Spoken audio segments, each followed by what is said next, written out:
Hey guys, welcome to my channel. I want to talk about what I did to install my risers and to relocate my speedometer and tachometer on my 2001 Sportster 1200S. At the time, I couldn't find too many videos really on anyone relocating their gauges to the top of their handlebars on a Sportster, so I wanted to quickly go over some things to keep in mind if you plan on doing it yourself. I went with the 12-inch Biltwell Murdock risers, and I had to extend some of the wires and also the front brake lines. I think for 8-inch or under, you might be able to get away with the stock cables and lines, but don't quote me on that. But for what it's worth, I used to have a 48 Sportster, and I used all the stock wiring to put 8-inch mini apes on it, but the brake line and the clutch cable were really tight, and I eventually ended up replacing both of those for longer ones, but it can be done. So one video which was really helpful was from Twins Moto Garage, specifically because they came up with a good solution to mount the speedometer bracket right to the headlight visor using a piece of metal tubing as a spacer. Here's a picture of the tag from what I used from Home Depot, just to give you an idea on what that is. I just used a hacksaw to cut it to the size of the longer bolts that I got, and was planning to paint them black, but just never got around to it. And here you can see what they look like after being cut down and mounted up. I really think it's a pretty clean look, and I'm pleased with the way that came out. With the gauges mounted like that, my brake line was surprisingly the only thing that was too short after installing the 12-inch risers. Now, my bike has dual front brakes, and I had a hard time finding any pre-made brake line kits that said they would work for the dual disc, but luckily I ended up coming across a build-your-own brake line kit from Magnum Shielding that was a good price and came with the right fittings for the dual discs. I've never put together brake lines before, but the kit came with everything that was needed, and it really wasn't too hard to figure it all out. So I definitely recommend it if you're looking for something for your bike, especially if you have dual disc brakes.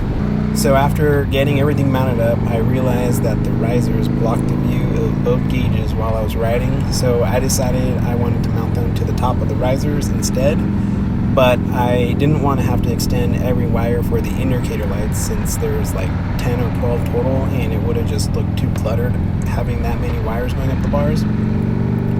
I ended up finding a bracket from DK Customs that's just for the indicator lights, and luckily it mounted right to the headlight visor where I had the gauges mounted originally, and it worked perfect.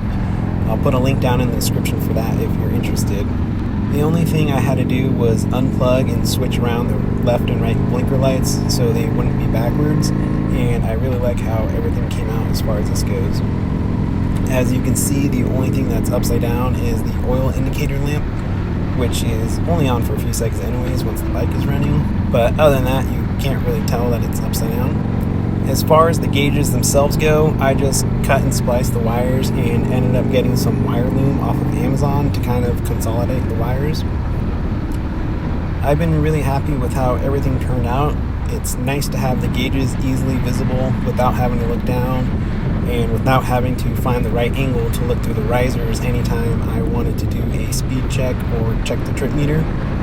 I've probably put about 1,500 miles on the bike with the setup and haven't had any issues other than the original speedometer bracket breaking where the bolts mounted down onto the bar clamps, but that was within a few weeks of doing everything, and one of the holes was already broken when I got the bike, so it was just a matter of time before the second one broke anyways.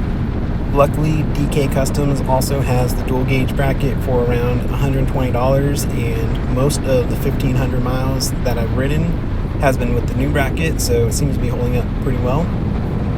Let me know if you have any questions down in the comments, and please feel free to subscribe if you want to see more of my build.